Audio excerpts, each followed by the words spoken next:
का आधार होता है उसके ऊपर आपकी तमाम डिटेल्स लिखी हुई होती हैं, जिसमें आपका नाम, एड्रेस, डेट ऑफ बर्थ सब होता है।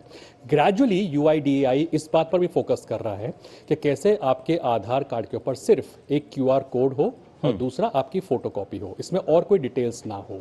दूसरा कि कैसे आप, अभी तक क्या होता है कि हम कहीं भी जाते हैं, फॉर एग्जांपल आप कहीं होटल में जाते हैं या जी। फिर किसी भी जगह में जाते हैं, आपको अपनी आधार की कॉपी देनी पड़ती है। कई बार मांगते हैं कि फोटो आईडी के तौर पर, एड्रेस प्रूफ के तौर पर आपको आधार लोग देते हैं।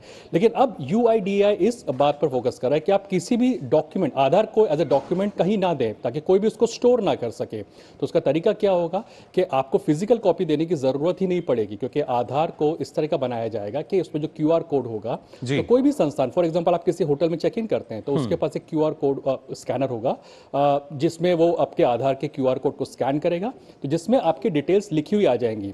अगेन यहां पर भी वो आपके आधार कार्ड को स्टोर नहीं कर सकेगा, वो सिर्फ वेरीफाई कर सकेगा। फॉर एग्जांपल मुकुल का आधार कार्ड है, जी। तो वो मुकुल का आधार कार्ड से वेरीफाई होगा, उसको स्टोर नहीं किया जा सकेगा।